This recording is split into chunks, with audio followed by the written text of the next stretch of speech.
प्रभु यीशु मसीह के नाम में आपको अनुग्रह, शांति और आशीष मिले। एक गरीब बच्ची थी, लड़की थी जर्मनी में, और ये घटना 1850 ईस्वी के आसपास की बात है। आज से लगभग 170 वर्ष पहले। और ये जो लड़की थी, इसको पियानो बजाने का काफ़ी शौक था। पियानो जो एक अमीर घर का शौक माना जाता है, क्योंकि पियानो अपने आप में बहुत महंगा होता है। लेकिन किसी तरह इसने अरेंज किया कि ये पियानो सीख सके। और एक दिन उसने ये अनाउंस किया कि वो एक पियानो का कॉन्सर्ट देगी, यानी लोगों को उसने बुलाया कि मेरे पियानो को सुनो, कैसे मैं बजाती हूँ। और उसने शायद पर्चों पर ये छपवाया और पर्चे बांटे, कई जगह लगाए। और उसमें उसने और एक बात लिखी उस एड में, एडवर्टाइजमेंट में, पर्चे पर, कि मैंने जो पियानो सीखा है वो फ्रांज लिस्ट से सीखा है। और फ्रांज लिस्ट एक हंगरी जो देश है, उसका एक प्रोफेसर था पियानो के सब्जेक्ट में, और बहुत ही फेमस व्यक्ति था।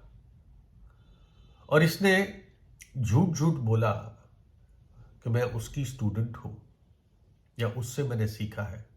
तो ऑब्वियसली लोगों को लगेगा पता नहीं कितना अच्छा बजाती होगी, तो आओ चलकर सुनते हैं।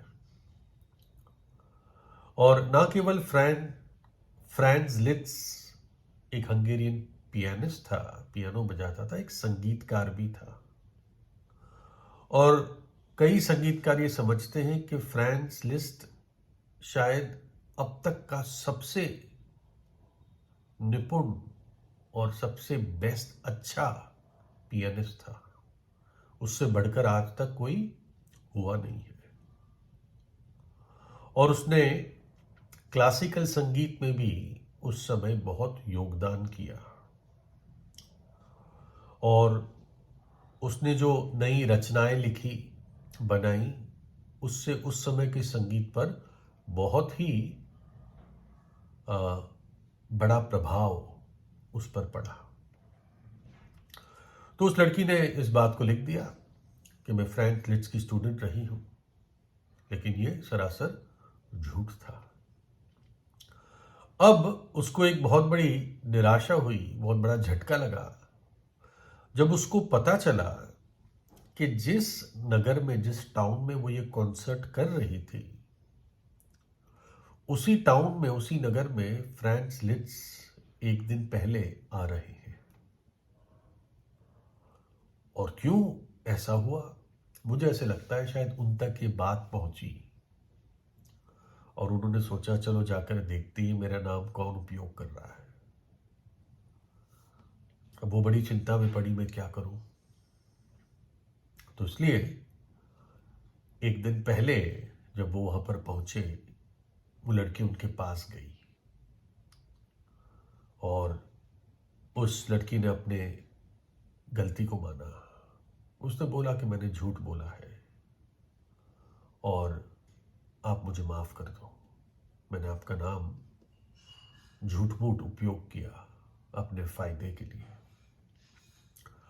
तो फ्रांस ने, उस प्रोफेसर ने कहा, देख तूने गलती की है और हम सब कहीं ना कहीं गलती करते हैं।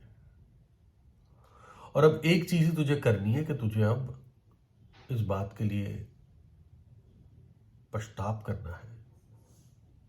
और मैं सोचता हूं तूने पछताव कर लिया है। जब तूने आकर ये मुझे बात बताई, माफी मांगी, तो मैं समझता हूं कि तूने पछताव कर लिया है। अब चल बैठ यहां पर और पियानो बजा। पहले तो उसने डर डर के पियानो बजाया, लेकिन फिर प्रोफेसर फ्रांस ने उसके कुछ गलतियों को ठीक किया, कुछ और टिप्स दिए कैसे और अपने स्किल्स को इम्प्रूव कर सकती है।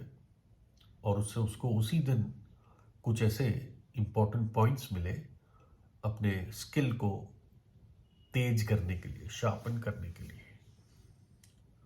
और फिर प्रोफेसर फ्रांस ने कहा, देख अब तो मैंने तुझे सिखाया है, अब ये झूठ भी नहीं है कि तू मेरी स्टूडेंट है ना। मैंने तुझे कुछ बातें सिखाई, तेरी गलतियां दिखाई तेरे स्किल में, इसलिए अब तू कह सकती है कि तू मेरी स्टूडेंट है। और बच्चे चिंता मत कर, कल जा अपने कॉन्सर्ट में बढ़िया पियानो बजा, और जो आखिरी हिस्सा होगा वो तू नहीं बजाएगी, परंतु तेरा टीचर मैं बजाऊंगा। यानी प्रोफेसर फ्रांस ने उसको एक बहुत बड़ा सहारा दिया। और जब लोगों को ये पता चलता कि फ्रांस लिट्ज आ रहा है उस कॉन्सर्ट में और वो भी बजाएगा, तो कितने लोग आते हैं, है ना। तो हम यहां पर इस आदमी के एक अनुग्रह भरे व्यवहार को देखते हैं कि हंगरी से चलकर आया, बच्ची को माफ किया, उसको सिखाया और कहा मैं तेरे कॉन्सर्ट में भी आऊंगा। और ऐसा ही कुछ परमेश्वर इससे बढ़कर हमारे साथ करता है। जब हम उसके पास सच्चे पश्चाताप में आते हैं तो वो हमें ग्रहण करता है।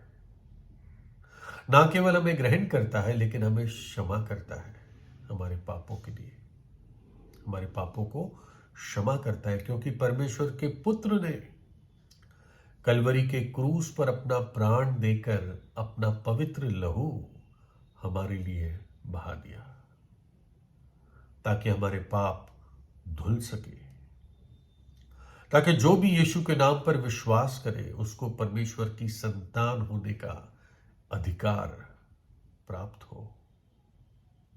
अब परमेश्वर मेरा पिता है जो स्वर्ग में है, और मैं जब चाहूं उसके नाम को पुकार सकता हूं, क्योंकि मैं उसकी वो संतान हूं जिसके लिए परमेश्वर के पुत्र ने क्रूस पर अपना प्राण दिया और तीसरे दिन मृतकों में से जी उठा। अब उसके पवित्र वचन में, उसके लिखित वचन में, बाइबल में मेरे लिए असंख्य प्रतिज्ञाएं हैं, जैसे कि यहोवा प्रभु यीशु मेरा चरवाहा है और मुझे कोई घटी नहीं होगी। परमेश्वर कहता है, मैं तेरी सहायता करूंगा, मेरे धर्ममय दाहिने हाथ से मैं तेरी सहायता करूंगा। यहोवा तेरे बाहर जाने में और अंदर आने में तेरी रक्षा करे। धार्मिकता का सूरज तेरे ऊपर चंगाई के साथ उदय होगा। संकट के दिन मुझे पुकार और मैं तुझे छुड़ाऊंगा। जब तू पानी की धाराओं से और आग से निकले तो मत डरना, क्योंकि मैं तेरे संग होगा। वो पानी तुझे डुबा ना पाएगा, वो आग तुझे, वो लौ तुझे जला नहीं पाएगी। उस बच्ची का पश्चाताप खरा था और प्रोफेसर फ्रांस इसको देख पाया। परमेश्वर भी मेरे और आपके हृदय को देखता है। क्या सिर्फ मेरा मुंह जबानी पश्चाताप है, सिर्फ शब्दों का है, या हृदय का है?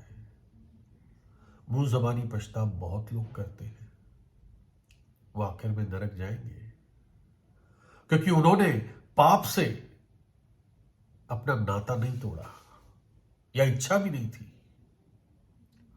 पाप में मजा लेते रहे और पाप में मर गए, और उनका अंत नरक की आग है, जहां पर रोना और दांतों का पीसना है, क्योंकि पापों की मजदूरी मृत्यु है, अर्थात आत्मिक मृत्यु, दूसरी मृत्यु।